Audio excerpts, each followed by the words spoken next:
안녕하세요. 중장년과 초짜의 운동 파트너 움직이삼입니다.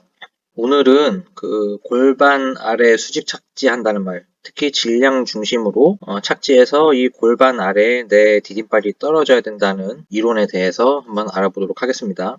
보시는 것과 같이 이 골반이 있고 이 골반 아래에 디딤발이 떨어져서 자연스럽게 미드풋을 만들어줘야 된다. 그런 이론입니다. 그거를 먼저 설명드리기 전에 먼저 이 무게중심에 대해서 좀 이해할 필요가 있어요. 무게중심은 회전력, 요 점에서 무게중심에서 회전력이 발생하지 않는 어떤 특정한 포인트를 무게중심이라고 합니다. 결국에는 무게균형점이죠. 좌우가 균형이 맞아서 요 점에서 회전력이 발생하지 않는다. 그게 이제 무게중심입니다. 근데 그 무게중심은 이동성을 가지고 있어요. 이동성이라고 하면 이 매스에 가해지는 힘에 따라서 무게중심이 바뀐다는 겁니다. 예를 들어서 이런 매스가 이렇게 있을 때, 위와 동일한 매스가 오른쪽으로 가속을 할 때, 매스가 계속 가속을 가지고 앞으로 나아가면 이 무게중심이 뒤로 이렇게 쏠리게 됩니다. 그래서 그 가장 대표적인 예를 우리 일상에서 쉽게 찾을 수 있죠. 바로 급가속하는 자동차입니다. 그러니까 급가속을 하면 위가 앞이 들리면서 무게중심이 뒤로 이동해서 앞으로 쭉 나가는 그런 모습을 우리는 평상시에 쉽게 경험할 수 있습니다.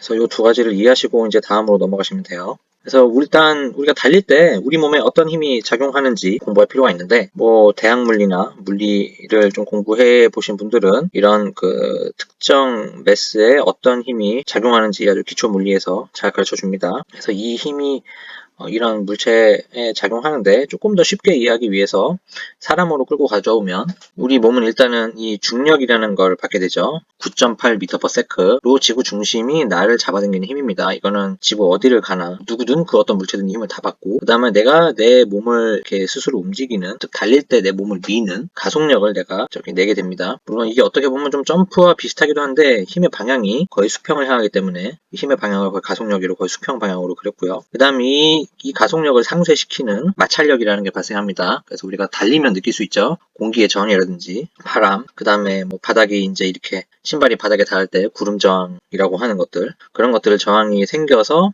그것이 이제 가속력을 방해를 합니다. 그래서 그 힘을 좀 나눠서 보면 이제 가속력은 내 힘이죠. 내가 내는 힘이고 마찰력과 중력은 남의 힘입니다. 이건 제가 어떻게 할 수가 없어요. 그래서 지금 이 힘을 보면 물론 이제 우주에 나가면 이 마찰력이 없어서 가속력이 조금이라도 있으면 속도가 계속 늘겠지만 일단은 지구에 있으니까 마찰력이 계속 있다고 보고, 마찰력과 가속력이 같다. 그러면 이제 속력이 일정하다라고 볼 수 있습니다. 아주 마찰력을 상쇄할 수 있을 만큼의 가속을 계속하고 있는 거죠. 그렇게 되면은 지금 10km로 달리고 있는데 1분 후에도 10km다. 그러면 이제 마찰력과 가속력이 일정한 상황으로 이해할 수 있고, 가속력이 더 큰 상황, 마찰력보다 가속력이 더 크면 속력이 계속 빨라질 겁니다.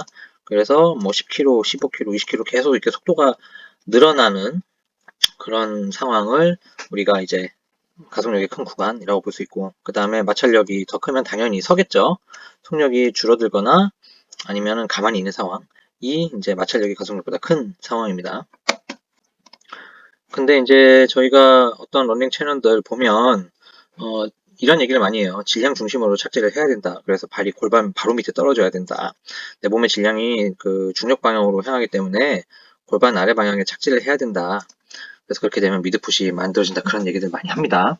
근데 이 얘기가 언뜻 들으면 되게 좋은 얘기 같지만 중장년과 초짜들한테 잘 맞지 않을 수도 있다는 점은 좀 설명을 해드리자면, 먼저 우리 달릴 때 실질적으로 우리 몸이 체감을 받고 우리 그 달리는데 영향을 받는 힘을 보면 중력과 가속력을 들 수 있어요. 마찰력은 이게 속도가 계속 유지가 되면 가속력이 계속 상쇄를 시키고 있는 거기 때문에 일단은 이제 마찰력은 실질적으로 큰 영향이 없다고 보고, 우리가 실질적으로 영향받는 힘은 이 가속력과 중력, 이 두 힘의 영향을 받게 되고, 다행히도 우리는 그 고등학교 때 벡터 스칼라를 배웠죠.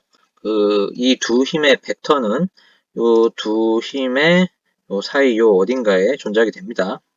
그래서 천천히 가면 이렇게 갈 거고 엄청 빨리 달리면 이렇게 갈 겁니다. 그래서 이렇게 되면 무게중심이 엄청 뒤로 가서 중력이 마치 뒤에서 작용하는 것 같은 그런 걸 느끼게 되고요. 근데 보통은 아마 이렇게 될 겁니다.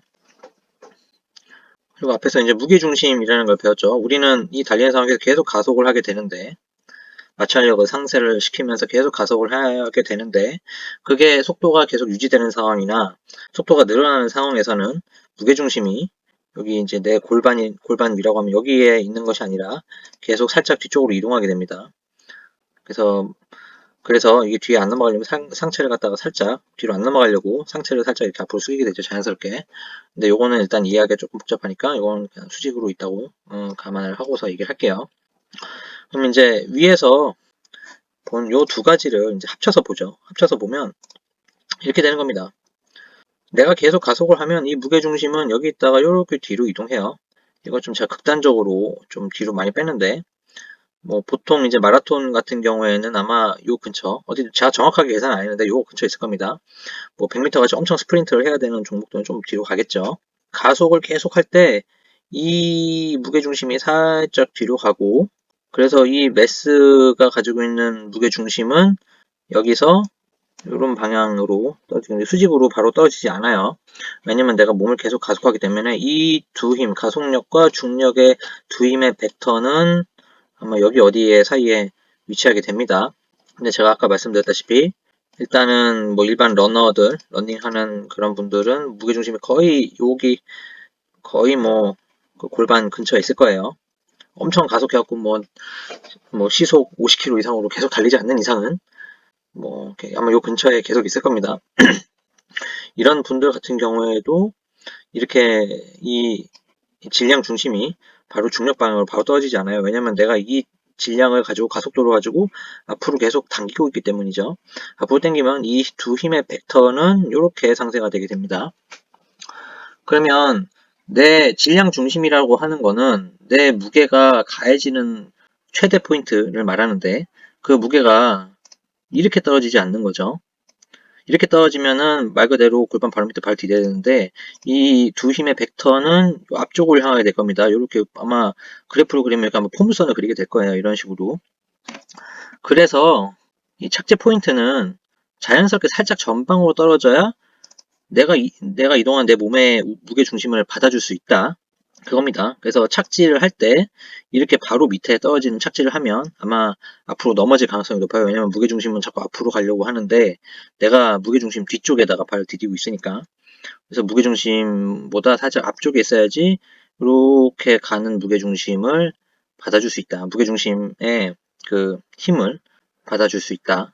말입니다. 그래서 지금 요 킵툼의 예시인데 사실 이거 레이스여서 크게 의미는 없지만 일반인들은 이렇게 못 뛰어요. 근데 예시를 보면 킵툼도 착지하는 포인트 보면 다 요 앞쪽입니다. 이건 오른발이고 왼발일 때도 마찬가지예요. 그래서 착지 포인트는 항상 내가 생각하는 무게중심보다 앞이어야지 이동하는 이 매스의 무게중심을 받아줄 수 있다. 라는 말입니다. 그래서 보통 이제 유명하다는 사람의 강연이나 아니면 뭐 운동을 많이 했다는 전문가들의 말을 맹신해서 맹목적으로 그렇게 그 운동 방법을 정하는 거는 곱씹어서 생각을 좀 해봐야 되는 부분이고, 여기 보시다시피 항상 제가 말씀드리는 건 자연스러운 움직임, 괜히 강제로 내가 하고 있는 포즈를 바꾸려고 하지 마시고 목표는 오래 안 다치고 뛰는 거다. 그러려면 내 몸의 자연스러운 움직임을 가져갈 수 있도록 내 몸을 계속 움직이면서 그 올바른 방향을 찾아가는 게 맞다는 말씀을 드리고 싶습니다. 이상입니다. 감사합니다.